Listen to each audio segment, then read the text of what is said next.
My next guest is working on that bipartisan sanctions package. Wyoming Senator John Barrasso is here, the third-ranking member in the Senate and the ranking member on the Senate Energy Committee. Senator, it's great to see you this morning. Thanks so much for being here. Great to be with you, Maria. Can you walk us through what this sanctions package looks like that you and your colleagues are working on a bipartisan level? When would you expect this to come to the Senate floor for a vote? Yes, Maria, we need to sanction Russia before an invasion, not afterwards. And here's the reason. Let's put this into perspective. Vladimir Putin is like the big bad wolf. He is huffing and he is puffing, and he has the capacity basically to blow Ukraine down. He's accountable to no one, and he views our President Joe Biden as weak and ineffective.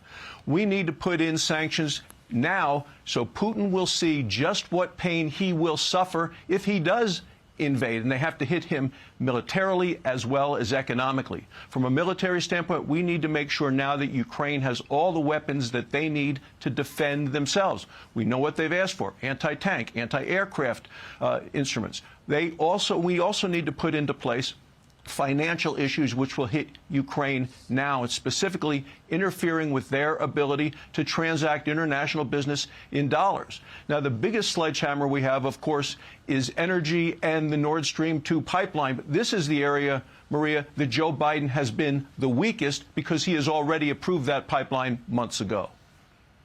Well, I mean, that was my next question. You know, it's odd to me that the one leverage point you all have against Russia is something that Joe Biden gave to Russia 6 months ago, the Nord Stream 2 pipeline. Is there agreement on all of this that you've mentioned, and how big is this package? Well, there's agreement on the others. We hope to vote on it this week. The final sticking point is Nord Stream 2. Germany's saying they're delaying the approval of the pipeline for the next 6 months. I want to permanently stop that pipeline. You know that Vladimir Putin very effectively uses energy as a weapon. He uses it against other countries. He uses it to fund his military. And Joe Biden has played right into his hands by killing the Keystone XL pipeline in this country and making it harder for us to use the energy we have in America right now. Yeah, I mean, is there any acknowledgement on the part of the White House that here you are negotiating amongst yourselves in a bipartisan way to try to get a package through, and yet Germany is resisting because, of course, Germany is reliant on Russia for that gas, and it's because of the Biden policy to bless the gas flowing from Russia into Germany? Well, you're absolutely right. And in America right now, people are paying the highest prices in 7 years for energy. And this has been a jackpot for Vladimir Putin, who's using all of this extra money as his cash cow to fund his aggression. Look, we were energy dominant before Joe Biden became president. Now we're energy dependent.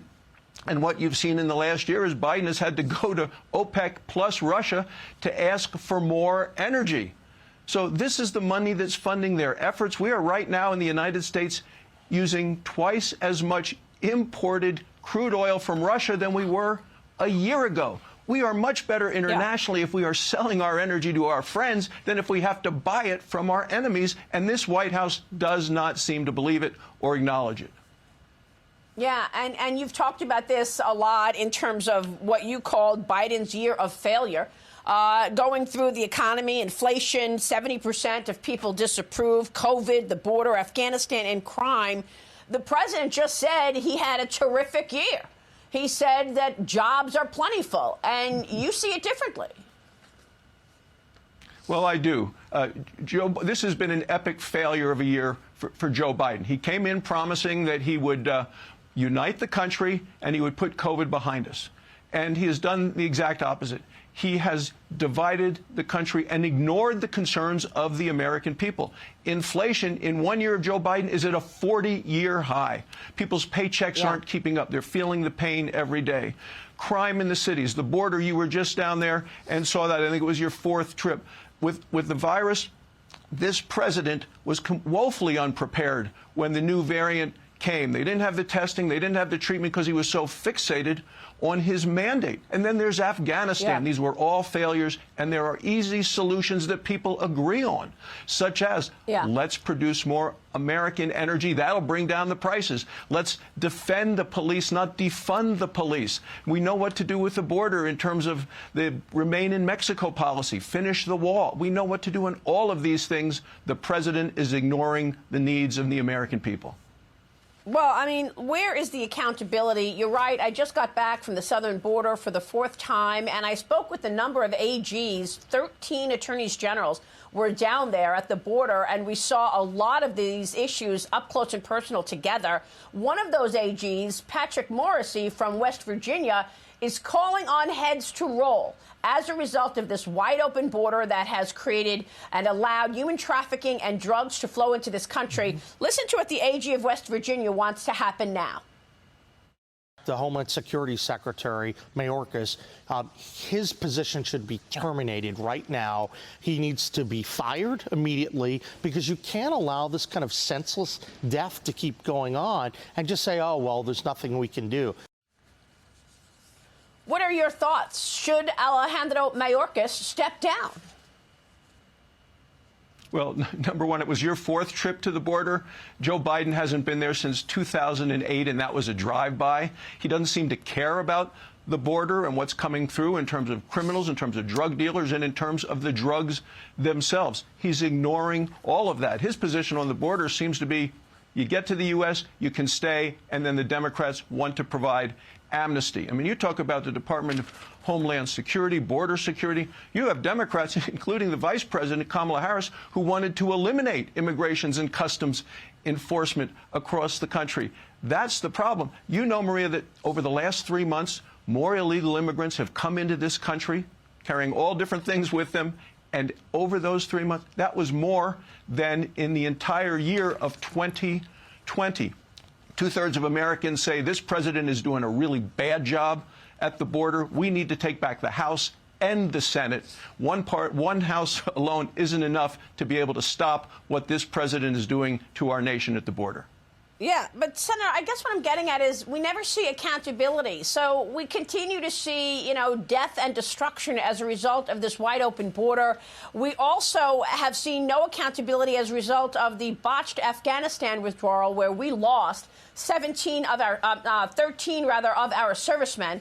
13 servicemen are dead as a result. Now, you would like to have an open hearing with Secretary Blinken and Secretary Austin. Tell me about what you're planning in terms of an Afghanistan closed-door hearing. We have a copy of the letter that you signed to Chairman Reid and Chairman Menendez asking for an open hearing to get details on what it was behind the decision-making to leave the way we did in Afghanistan. What can you tell us?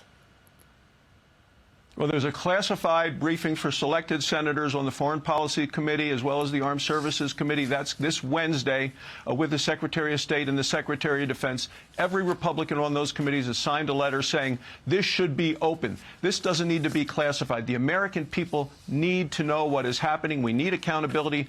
This came up yesterday when I was meeting with a number of veterans on issues like this. Look, it's been 5 months. We've lost 13 soldiers during this deadly withdrawal. One of them, Riley McCullum, is a young man from Wyoming, high school wrestling champ. In addition to those that we lost, we left over $1 billion of military equipment on the ground in Afghanistan. We left American citizens behind.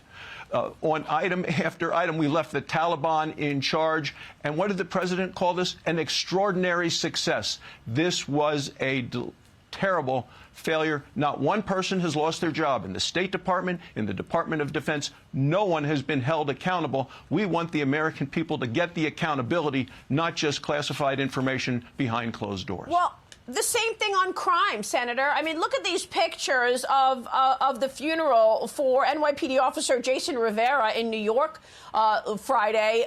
This is just so heartbreaking. Condolences from me and this entire program to his family. There was a hero's goodbye. Condolences as the nation mourns NYPD officer Jason Rivera with a uniformed presence down Fifth Avenue in New York, saluting the 22-year-old police officer murdered last week. Crime is spiking across the country.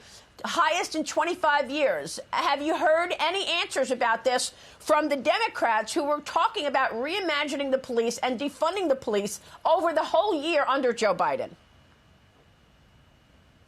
No, and it is heartbreaking. It's wonderful to see that sort of turnout and support.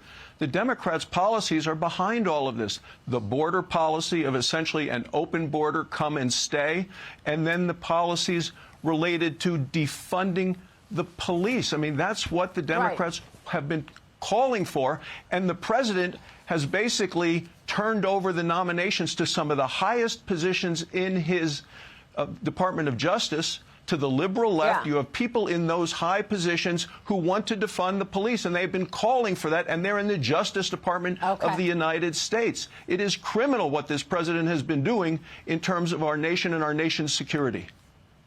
Well, we're going to talk about the upcoming Supreme Court justice vote as well. We'll see if he nominates an activist and an extreme left person for the SCOTUS position as well. Senator, thanks for being here.